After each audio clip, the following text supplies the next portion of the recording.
¿cómo están? En esta conmemoración del 8 de marzo en Televisión Nacional creemos que para transformar la realidad el primer paso es comprenderla y por eso hemos diseñado este ciclo de podcast y conversaciones llamado Nivelando la Balanza. Una conversación, un espacio para visibilizar las brechas que todavía quedan para las mujeres en Chile, los desafíos que tenemos las mujeres y niñas en nuestro país y para eso tenemos la mirada especialista, los testimonios que queremos compartir con ustedes. Nos vamos a centrar en este programa, en esta edición del podcast, en probablemente lo que es lo más grave y lo más complejo de superar, que es el tema de la violencia hacia las mujeres.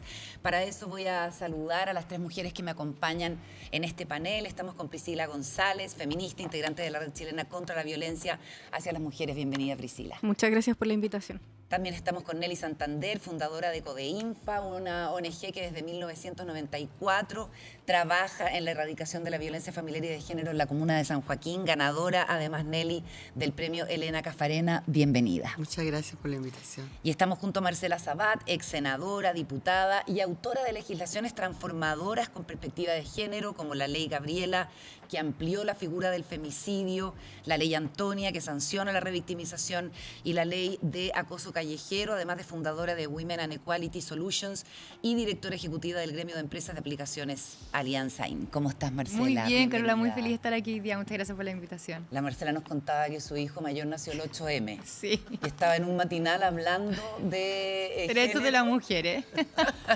y estaba en ese entonces con la Carol Cariola, que era matrona, y me dice, no te preocupes, te sientes muy mal, yo te ayudo. Yo así estoy con la persona correcta acá. ¿Y cuántas semanas tenías para No, estar ahí? justo 39. 39, Pero hasta el yo andaba final. como si no pasara nada. Entonces, yo había dicho ya, perfecto. Como no estaba en la 39, ya habíamos dicho ya, si no pasa nada, vamos a tener que Casi que inducir. Entonces yo tenía fecha para el lunes y este era un viernes. Ya. No estaba en los planes que él naciera. Y el niño Pero él decidió ser feminista. Él decidió ser feminista y además no poner ninguna duda en mi convicción sobre los derechos de las mujeres, porque estar pariendo un 8 de marzo, créanme que es toda una experiencia. Bueno, empecemos a hablar de esta cara tan amarga, tan dramática y tan trágica que es la violencia hacia las mujeres, que es, como sabemos, una cuestión estructural. Las cifras hablan por sí solas. Tenemos en promedio 44 femicidios consumados al año. En lo que va del año, tenemos de este 2026, tenemos 4 consumados, 41 frustrados. Y en el fondo uno se pregunta si con la mayor conciencia que hay, con la mayor legislación que hay, con la colaboración, podríamos decir, incluso de organismos que antes no se sentían tan parte de esta problemática, lo que está pasando es que hay más denuncias o hay más violencia. Si ha cambiado de forma la violencia o ha cambiado de volumen. Me gustaría partir contigo, Nelly. Gracias. No creo que haya más violencia. Es la violencia que siempre ha existido por el tipo de sociedad cultural en la que vivimos y estamos condenados por el momento. Es más bien que las personas conocen de lugares donde puedan denunciar y saben que existen leyes hoy día que las pueden proteger. No siempre eso pasa, porque las personas que han sido feminizadas, que esas personas seguramente en algún momento hicieron su denuncia, en algún momento fueron asistidas y eso no fue suficiente. Y nunca va a ser suficiente, porque no tenemos hoy día las posibilidades de tener un carabinero en la puerta. Eso es imposible, no puede ser. Entonces, cuando tienes comunas como comunas de la zona sur, que es la zona más pobre de Chile, podríamos decir, tienes dotaciones de carabineros o de policía de investigaciones muy escasas. Y la policía local, es decir, la seguridad ciudadana de los municipios, tampoco alcanza. Claro, hacen lo que pueden. Sí. Y además, poco forma parte de esto la misma cultura en la que estamos inmersos, que tiene que ver con que esto, cuando Codeinfa, el centro de atención, empezamos, yo hice un recorrido por muchas autoridades, desde presidente de Cámara de Diputados, todos los alcaldes de la zona sur y todo. Entonces, todas estas personas decían, pero eso ya no existe en Chile. Estamos hablando de hace 33 años atrás. Entonces, daban por superado el tema de la violencia. Exacto. Exacto. Entonces, claro, cuando la democracia llegó, tú le puedes poner las comillas si quieres, cuando llegó la democracia, las mujeres se fueron a la casa, porque eran las mujeres las que andaban en la calle, eran las mujeres que participaban en la olla común, eran las mujeres que hacían organización. Y esas mujeres se fueron a la casa porque ya buscando a los desaparecidos y todo lo demás. Entonces, esto de la violencia al interior del hogar, que es aberrante porque el hogar es un lugar de afecto y de cariño. Por supuesto. Y se transforma en un lugar de pesadilla. Terrorífico. Y de crimen. Priscila, me gustaría preguntarte a propósito de lo que dice Nelly, que es imposible que cada mujer que es violentada tenga a un carabinero o un policía cuidándola. ¿Cómo hacemos para que las mujeres no sigan muriendo o que haya intentos de femicidio, tanto femicidio frustrado? Bueno, en la Red Chilena contra la Violencia hacia las Mujeres hemos desarrollado un concepto que es el continuo de violencia, donde el femicidio, ya sea consumado, frustrado, tentado, es el final de una cadena de horrores y de tolerancia hacia la violencia. Entonces, si realmente queremos prevenir la violencia hacia las mujeres, partir por el femicidio no es lo mejor. O sea, es en aquellos lugares donde la violencia se puede cuestionar, se puede transformar, se pueden avanzar en otros tipos de prácticas relacionales, como pueden ser la escuela, como pueden ser las universidades, como pueden ser los centros de salud, los trabajos, las policías. Entonces, el femicidio siempre ha estado subestimado, además, porque... ¿Hay una cifra oculta? Claro, Sí. porque hay, debido a la historia de nuestra legislación, hay muchos femicidios que no se contabilizaron como tal. Entonces, eso es también lo que ha hecho nuestra organización, de ir registrando los femicidios, no necesariamente desde el concepto legal, sino que desde el concepto amplio de lo que significa el femicidio, de morir a manos de los que decían amarte, de morir por haber desempeñado un rol de género en la sociedad, que es mucho más amplio de lo que la legislación ha abarcado de manera histórica. Obviamente ha habido avances, tú mencionabas la ley Gabriela, por ejemplo, que amplía la concepción de femicidio. Sin embargo, hoy día nosotras ya contabilizamos 6 femicidios en lo que va del 2026. Y hay varios que tenemos en seguimiento. Hay una mujer que está con riesgo vital en alto hospicio por producto de un ataque femicida. Entonces, este problema, pienso yo, y pensamos en la organización, es mucho más grave de lo que la legislación ha recogido.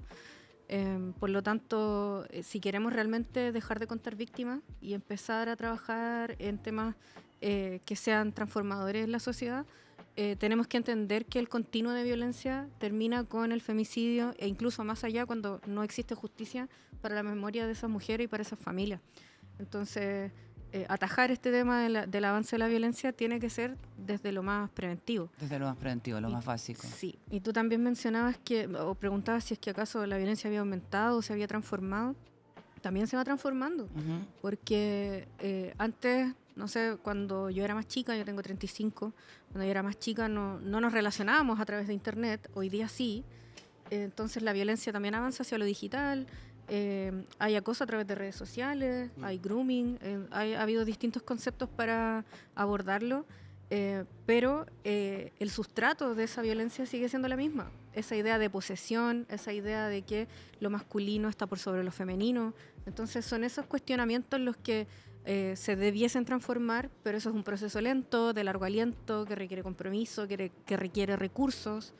Entonces se diversifican las manifestaciones de la violencia y también hay más conciencia de que esto es denunciable, de que hay procesos, pero también la institucionalidad tiene que dar señales de que eso va a llegar a algún puerto, porque actualmente alrededor del 8,3% de las denuncias por delitos sexuales llegan a condena.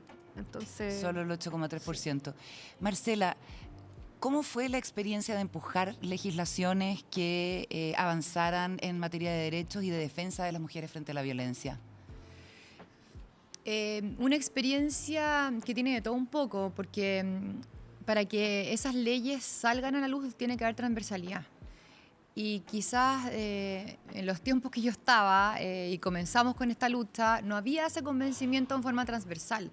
Después con los años esto fue avanzando, pero claramente se genera una discusión interna en base al reconocimiento de este tipo de violencia. Yo creo que en ese sentido, con todas las normas que avanzamos con perspectiva de género y de alguna otra manera transversalizar el género en las normas, en la legislación nacional e incluso llevar el contenido de los tratados internacionales a las normas, yo creo que hay un hito importante que es un esfuerzo transversal que se genera con el gobierno de la presidenta Bachelet, con el gobierno de la presidenta Piñera y que finalmente egresa desde este gobierno, que es la Ley de Violencia Integral, donde reconocemos distintos tipos de violencia, porque claro, el más visible y el fatal, siempre, ¿cierto? Con el enlace fatal tiene que ver con el femicidio, con la violencia de género, con la violencia intrafamiliar, pero cuando hablamos de violencia política, ayer me tocó estar en un panel con el fiscal nacional, con Gloriana Chesit, y hablábamos de que las mujeres sufren 3 veces más que los hombres violencia política, obviamente en redes sociales, lo que existe, cuando hablamos de violencia vicaria.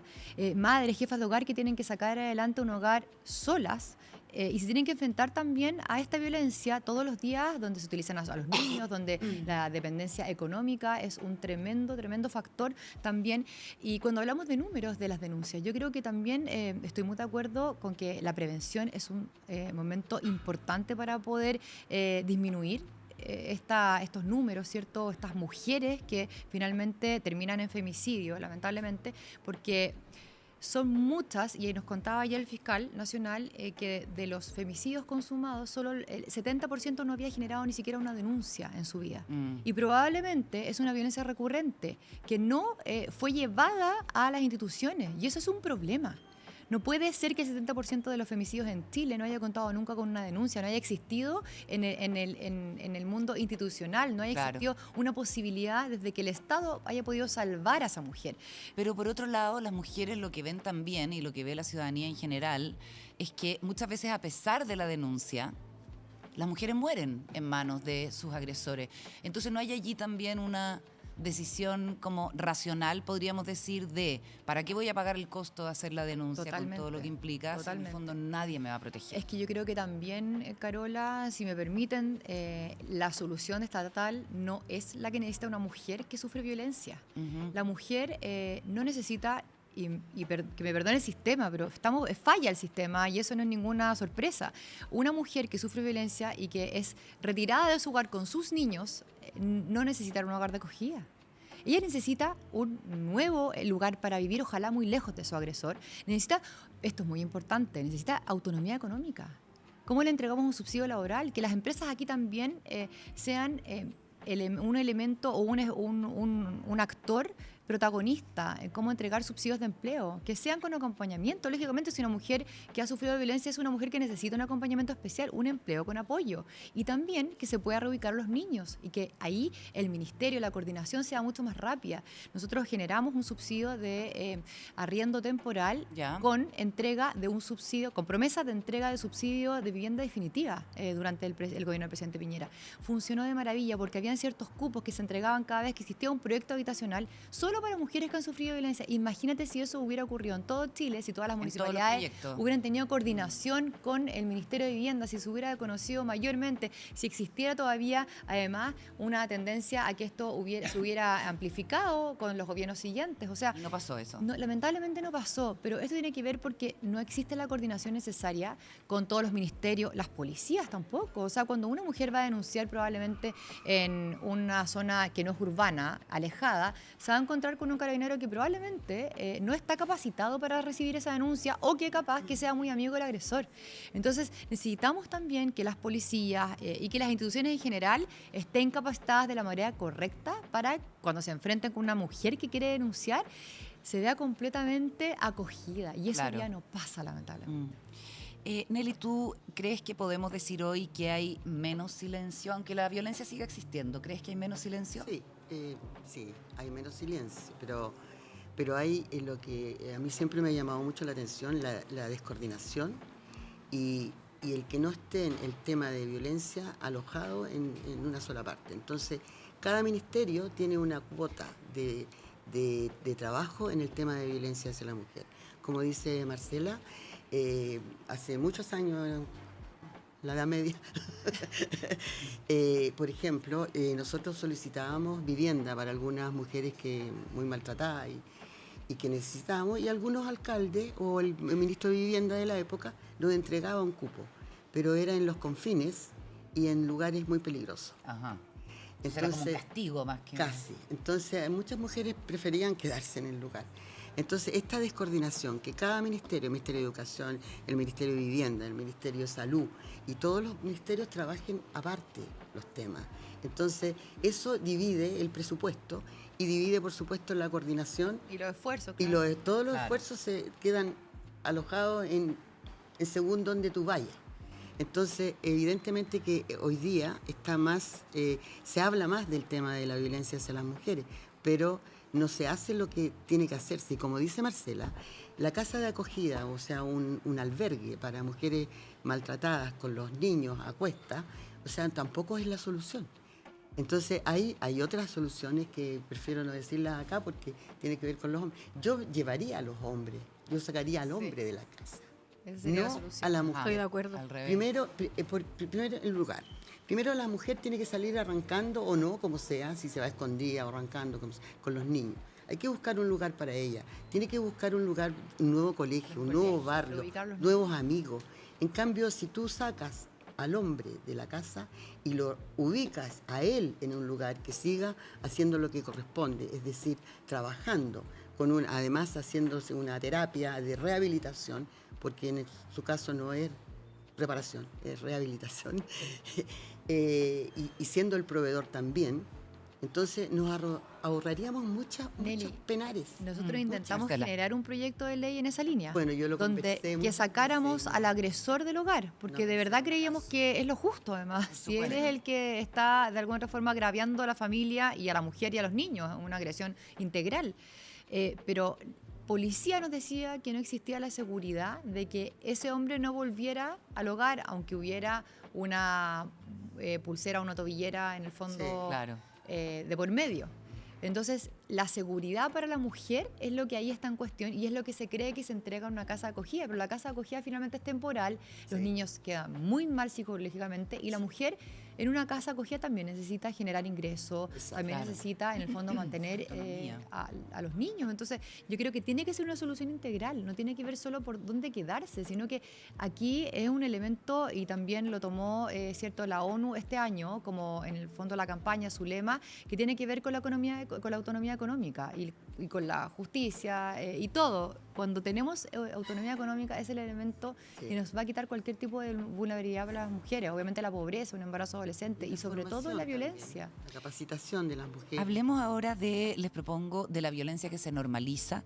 En el dossier de la red chilena, Priscila, usted se establece en el dossier 2024-2025 que el año pasado hubo 58 agresiones sexuales diarias. Hablamos de una cada Así es. 25 minutos y sabemos que muchas Sí. de esas ni siquiera llegan a denunciarse.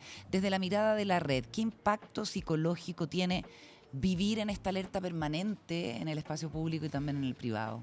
Bueno, se ha conceptualizado de muchas maneras, o sea, se ha hablado de violencia psicológica, de carga mental, de estar en un constante estrés, no solamente gestionar la vida, ¿cierto?, de solucionar las cuestiones domésticas, sino que cuidarse porque además la sociedad culpabiliza a las mujeres.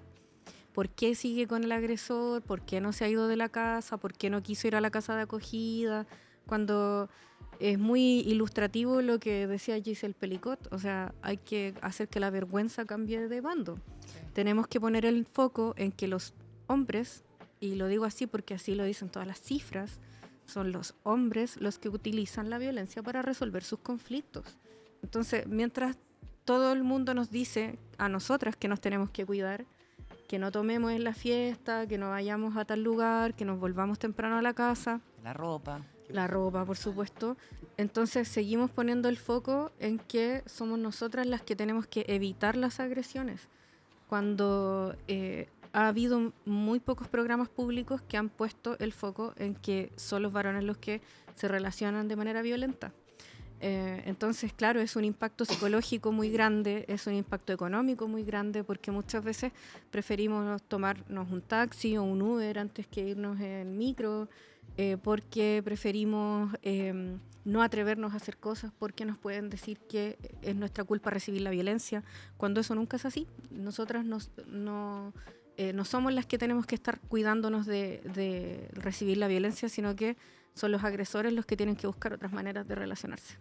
Yo podría agregar Mel, algo sí, en claro. relación a lo que Marcela habló de la violencia política.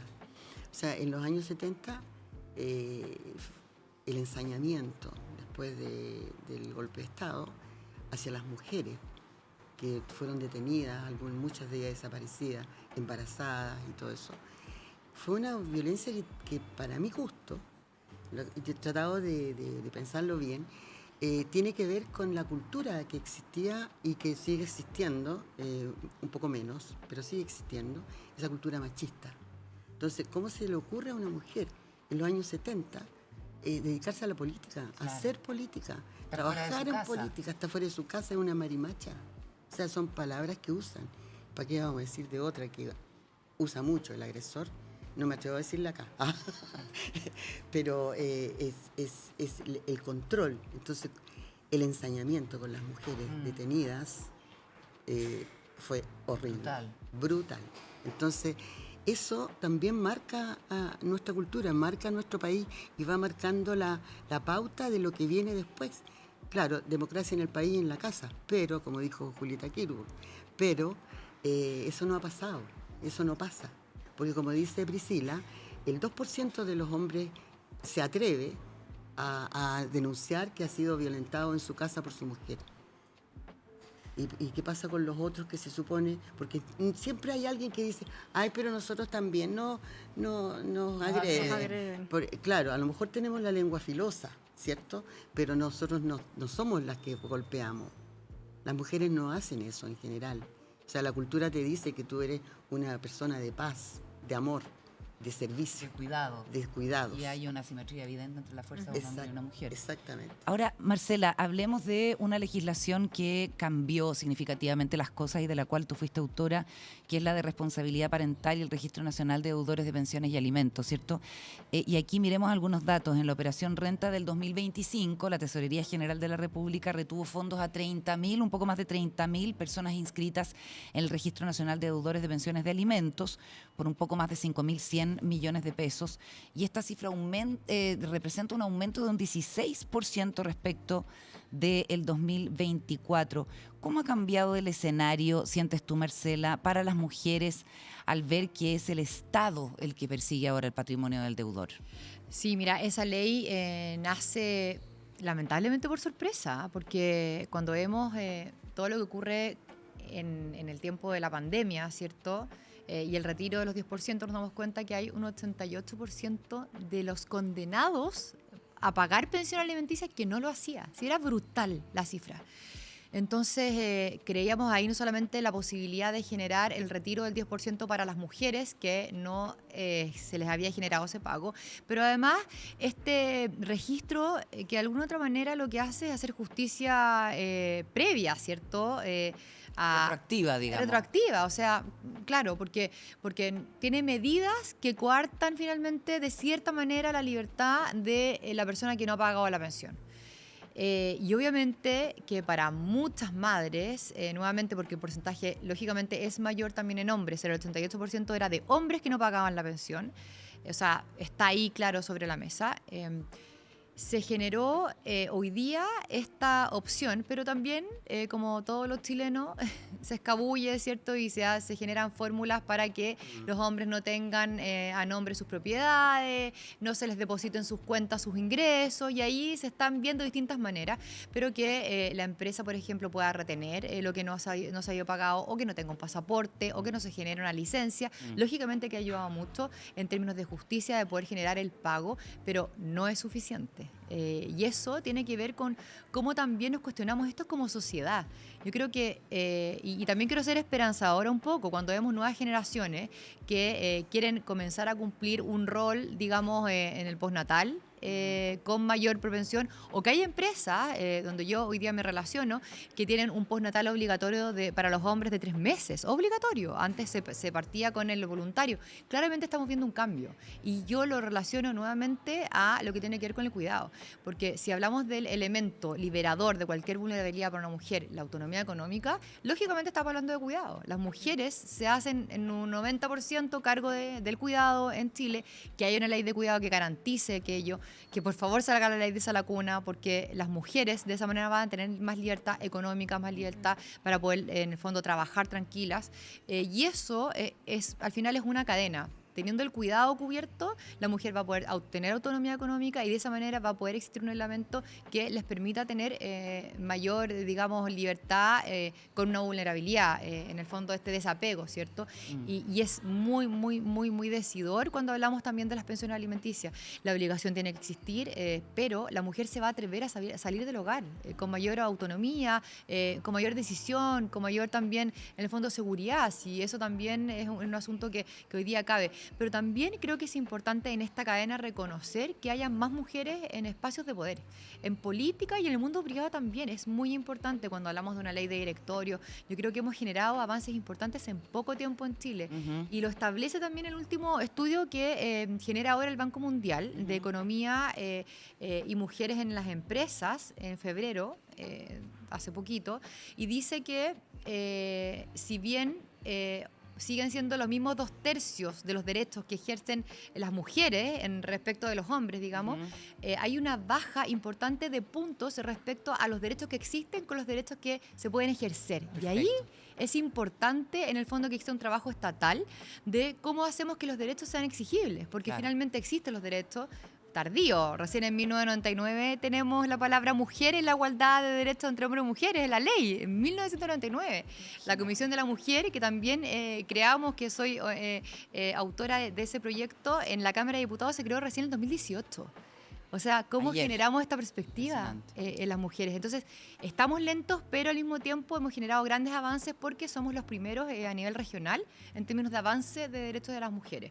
Pero es importante, yo creo, centrarlo con respecto a los desafíos que quedan en Chile, en la autonomía económica. Yo creo que esa es la manera de poder sacar a cualquier mujer de cualquier tipo de violencia. Eso le entrega seguridad y además la fórmula de poder sacar a su familia adelante. Si, eso no lo podemos negar. Si bien las mujeres en todos sus aspectos no son algunas mamás y tienen todo el derecho a no hacerlo, hoy día yo creo que la maternidad en el feminismo debe tener un lugar importante.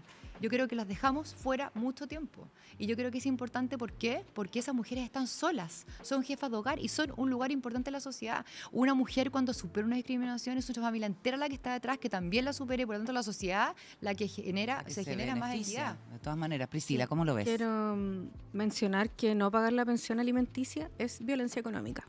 Creo que tenemos que empezar a nombrarlo de esa manera. Que no es solamente una violencia en contra de los hijos y las hijas, sino que también en contra de las mujeres que tienen que suplir esas necesidades económicas. Y por otra parte, cuando hablamos de cambios culturales, bueno, las mujeres se nos exige salir al mundo laboral, y los hombres no hacen trabajo doméstico ni de cuidado. O sea, no lo digo yo, lo dice la Encuesta Nacional de Uso del Tiempo Libre. O sea, las mujeres hacemos en promedio, y sabemos que los promedios pueden ser un poco distorsionados, pero en promedio 2 horas más de trabajo doméstico y de cuidados que los varones. Entonces, hoy día nosotras, estoy de acuerdo con Marcela en que la autonomía económica es fundamental, pero ¿a costa de qué? ¿A costa de doble o triple jornada laboral? Eso no es justo. Cuando hablamos de cambios culturales, hablamos también de redistribuir las tareas domésticas y de cuidados. Totalmente de acuerdo. Así es que... Bueno, la ley de Sala Cuna va en ese sentido, ¿cierto? Que el beneficio sea para el niño y que fomente la corresponsabilidad. Exacto. Bueno, solamente un 0,2% de los varones se toma el postnatal masculino. De 5 días, además. 5 días. Que en el fondo eso quiere decir Y que es un permiso laboral, ojo, no es un permiso que vaya a cargo de un fondo estatal como es el postnatal de las mujeres. Claro, es claro. muy distinto. Pero uno piensa que es una política pública mal diseñada, o sea, porque uno entiende que hay una cuestión cultural, una resistencia. En el caso de las mujeres, obviamente que el permiso se lo terminan tomando las mujeres porque son las que menos plata ganan, o sea, son decisiones racionales. Pero claro, avanzar... No, y además que culturalmente lo que Ajá. dice Priscila, el hombre si se toma el postnatal es mal visto. Es mal visto. Internamente o culturalmente en una empresa. Por eso yo creo que también es muy importante que los cambios conductuales, si bien los empujamos por normas, como por ejemplo el acoso callejero, que nos decían es muy complejo sancionar esto, perfecto, pero hoy día tú caminas debajo de una construcción y no vas a recibir ningún piropo, a diferencia de cómo nos pasaba a nosotros hace 10 años atrás. Y eso es el mejor ejemplo, claro, el mejor ejemplo de que las normas que sancionan conductas generan y aceleran los cambios conductuales que hoy día son necesarios. Y en ese sentido, cuando una empresa genera un permiso de postnatal obligatorio pagado de 3 meses y va más allá de la norma, es un ejemplo. Y eso es lo que hay que empujar, que el Estado genere, de alguna otra manera, sellos, convenios con esas empresas. Correcto. Para que sean ejemplo de las otras. Yo creo que visibilizar las buenas fórmulas nos ayudaría mucho a acelerar el cambio que necesitamos en términos de cuidado, sobre todo. Sin embargo, Nelly, eso tiene resistencias entre quienes consideran que no hay por qué darle un trato especial a las mujeres, por ejemplo, en su inclusión en los trabajos o en su presencia en directorio. Claro. ¿Cómo ves tú esa resistencia? ¿Va bajando? Va bajando por la fuerza de los hechos. Sí, exactamente. Pero yo quería señalar también que hay países donde el Estado se hace cargo de los que no pagan la pensión y el Estado se hace cargo de cobrarles a ellos. Entonces la mujer no tiene que andar de tribunal en tribunal o de abogado en abogado buscando que la persona pague lo que corresponde. Pero eso es lo que hemos logrado de alguna manera ahora.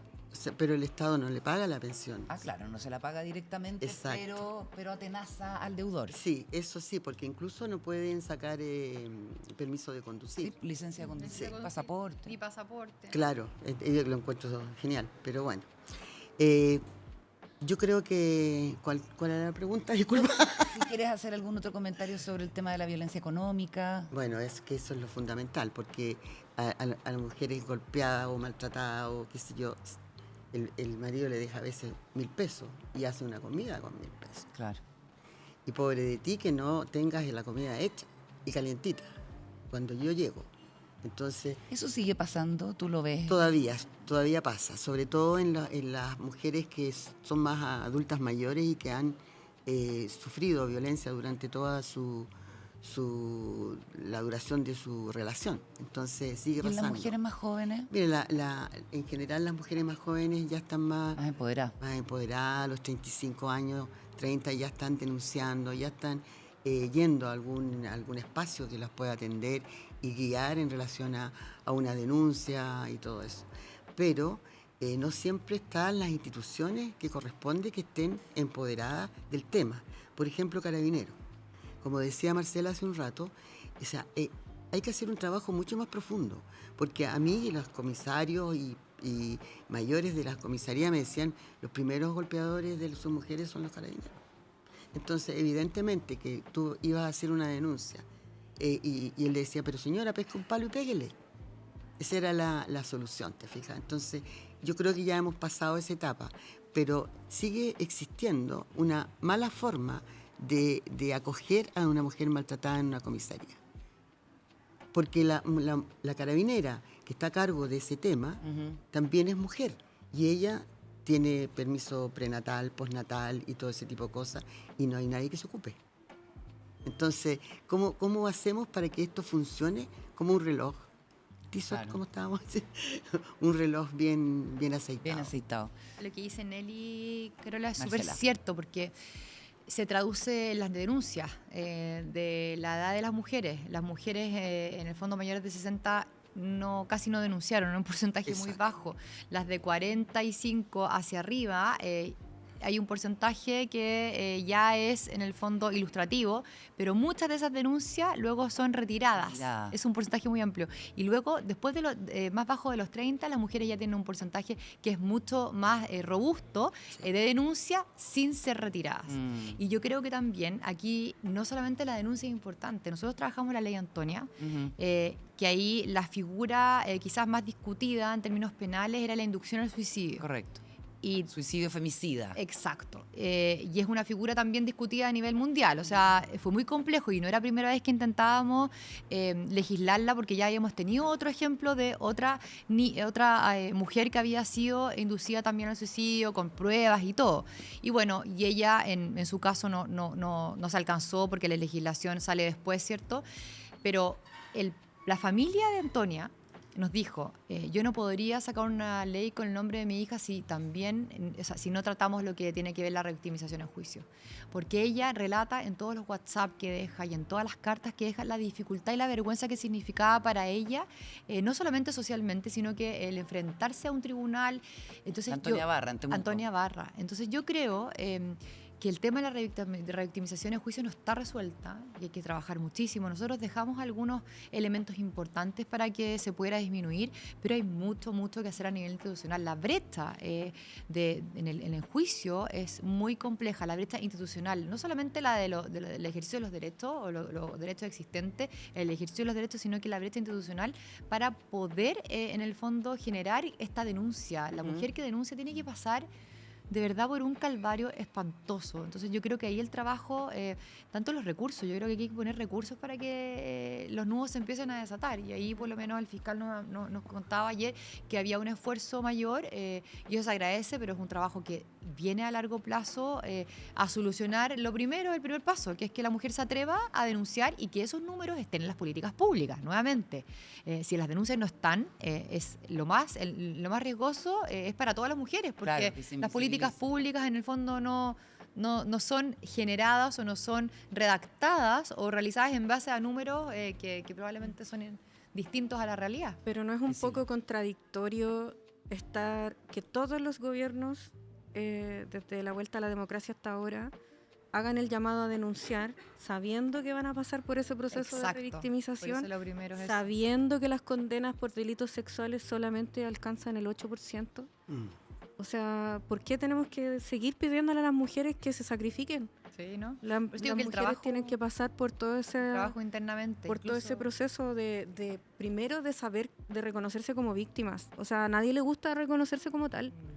Y luego, cuando se deciden a iniciar una acción judicial, en un día tienen que contar por lo menos 3 veces qué es lo que les pasa y por qué están ahí denunciando. Y tiene que hacerlo después muchas veces. Entonces, en cada uno de todos los gobiernos llamando a denunciar, todos los gobiernos diciendo mujeres sacrifíquense por sus familias para poder terminar con la violencia en su contra, y aún así eso no garantiza ni condenas, ni que el sistema te entienda, ni de que mueras a manos de quien dijo que te amaba. Bueno, justamente hablando de estructura, el 2024 entró en vigencia la esperada Ley Integral contra la Violencia hacia las Mujeres, que por primera vez reconoce este problema como algo estructural: violencia digital, económica, política, laboral, ginecobstétrica, en fin. Y el 2025 incorporó cambios clave como la supervisión judicial de las órdenes de alejamiento y un sistema integrado de información. En el papel suena contundente, robusto y esperanzador, pero con 24.600 personas detenidas por BIF, de las cuales 74,5% son hombres y un 25,5% mujeres.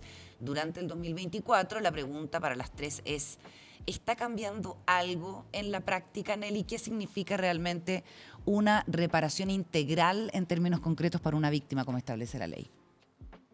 Bueno, yo creo que sí ha ido cambiando, porque el camino que por lo menos yo he recorrido en relación al centro, que fue el primer centro que hubo en Chile hace 33 años, que éramos miradas como hippies, que estábamos haciendo algo divertido, que nos estábamos entreteniendo con el tema. La primera ley de violencia sancionaba conductas, es decir, casi incivilidades. Eso fue el año 94, un poco después, porque nosotros empezamos sin ley, no había ley. Ah, perfecto, ya. Y pues han salido muchas otras, varias, por lo menos 3 o 4, y la última es la ley integral. La reparación... yo quería referirme un poco a la victimización secundaria que habló Marcela y Priscila, Ya. porque en realidad ese es una cosa... Es un tema difícil, porque las mujeres, como decía Priscila y Marcela, pasan el consultorio muchas veces, la municipalidad, la asistente social, o que la escucha, carabinero, y llegan finalmente, y finalmente llegan a un centro de acogida o un centro de la mujer, de los que están instalados por Cernamec, por ejemplo, y ya han contado 5 o 10 veces. Y eso no debería pasarle a una mujer que ha sido humillada, maltratada, golpeada físicamente, económicamente, psicológicamente, que la han tratado pésimo toda la vida, o 3, 5, 20 años, y que llegue a ese maltrato que continúa con las instituciones. O sea, eso no puede ser. Entonces, deberían existir, creo yo, centros de reparación, pero de reparación de verdad. O sea, la primera acogida, porque nosotros hoy día tenemos un programa regional que abarca 6 comunas de la zona sur. Ya. Y ese programa regional nos está permitiendo en cierta medida la primera acogida, que es lo que tú haces que enganche la mujer. Porque los programas institucionales del Estado siempre han sido cortitos. O sea, 3 sesiones, 4, 5 sesiones y 2 más, qué sé yo.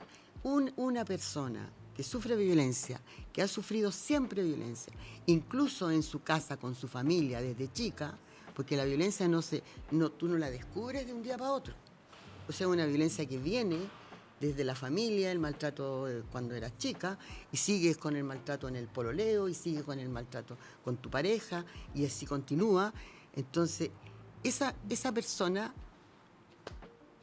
necesita un tiempo. Claro. Todos No basta necesitamos con 3 proceso, es un proceso para poder reparar el daño que te han causado durante años.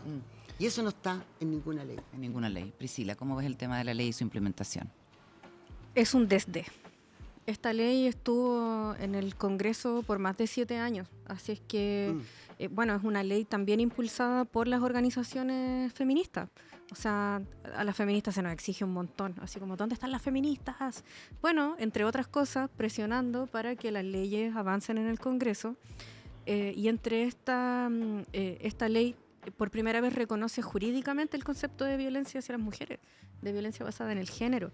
Entonces, eso es un avance muy importante, pero estamos muy expectantes a ver cómo se va a implementar. Y hoy día las chicas jóvenes lo que más nos cuentan es la violencia que viven en el ámbito digital, en las redes sociales, en los videojuegos y en cómo ellas estructuran sus relaciones de amistad, sus relaciones de noviazgo. Están ahí en el ámbito digital y resulta que van a denunciar a veces que viven violencia a través de plataformas y en las policías les dicen que eso no es denunciable, cuando tampoco es así. O sea, va a depender mucho de la discrecionalidad de los funcionarios. Entonces nos parece que ahí todavía falta un montón por implementar esa ley con sus distintos reglamentos, con sus distintas capacitaciones, porque esto es una tarea de toda la sociedad. O sea, el Congreso da este paso, pero ahora somos nosotros como sociedad quienes debemos materializar estas vidas libres de violencia que tienen que ser exigibles para todas.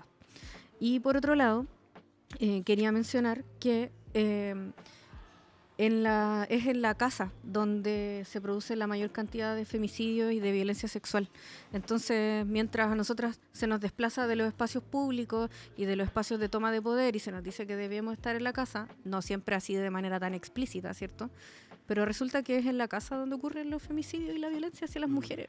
Entonces, vuelvo nuevamente a que los cambios culturales también tienen que mirar hacia adentro de las familias y de los hogares, no solamente los espacios públicos, los espacios de toma de decisiones.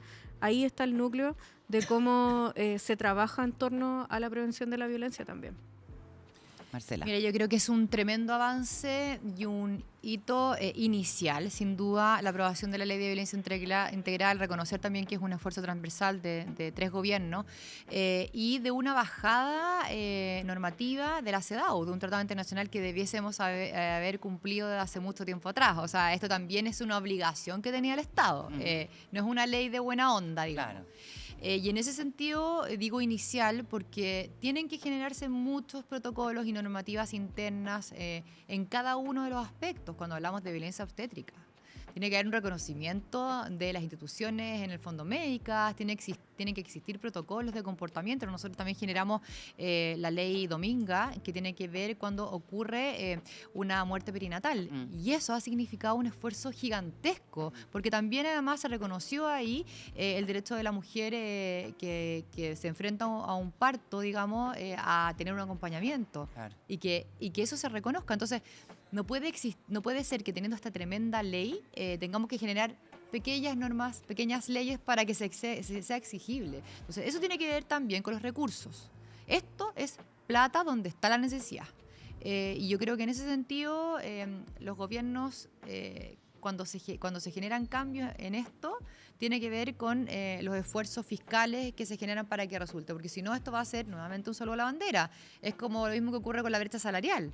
Es una ley que existe, pero es un saludo a la bandera porque todavía tenemos un 23%, digamos, de brecha salarial cuando un hombre tiene el mismo lugar, el mismo puesto, las mismas obligaciones que una mujer y gana ese porcentaje mayor. Entonces, yo creo que lo que establece hoy día el Banco Mundial respecto a cómo baja los puntos de cómo en el fondo se ejercen los derechos es súper importante, porque no basta con una ley que reconozca los derechos o que reconozca tipos de violencia, es solamente inicial para luego todo el trabajo que tiene que haber después, en el sentido de que se puedan ejercer, de que las instituciones funcionen, de que cada una de las áreas esté dispuesta y en el fondo capacitada también para conocer la ley. O sea, es mucho el trabajo que queda, pero esta obligación la teníamos hace muchos años con respecto a la CEDAW.